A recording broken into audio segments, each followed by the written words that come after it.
വാർത്തയിലേക്കാണ്. Pathanamthitta Thiruvalla കുറ്റൂരിൽ nursing വിദ്യാർത്ഥിയായ 19-കാരനെ കിടപ്പുമുറിയിൽ ജീവനൊടുക്കിയ നിലയിൽ കണ്ടെത്തി.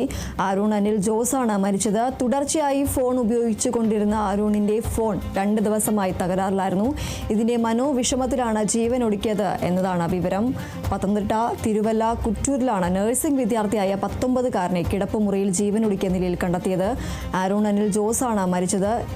അരുൺ തുടർച്ചയായി ഫോൺ ഉപയോഗിച്ചുകൊണ്ടിരുന്നിരുന്നു. എന്നാൽ ഈ ഫോൺ 2 ദിവസമായി തകരാറിലായിരുന്നു. ഇതിന്റെ മനോവിഷമത്തിലാണ് ജീവനൊടുക്കിയത് എന്നതാണ് വിവരം.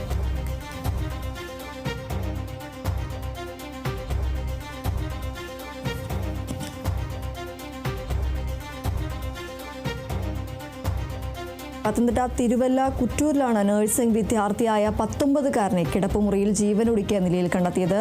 അരുൺ അനിൽ ജോസാണ് മരിച്ചത്. ഫോൺ തകരാറിലായതിനെ തുടർന്നാണ് ഇതിന്റെ മനോവിഷമത്തിലാണ് ജീവൻ ഒടുക്കിയത് എന്നതാണ് ലഭിക്കുന്ന വിവരം. 2 ദിവസമായി അരുൺ തുടർച്ചയായി ഉപയോഗിച്ചുകൊണ്ടിരുന്ന ഫോൺ തകരാറിലായിരുന്നു. ഇതിന്റെ മനോവിഷമമാണ് ഈ ഒരു ജീവനൊടുക്കാൻ കാരണമെന്നതാണ് ലഭിക്കുന്ന വിവരം.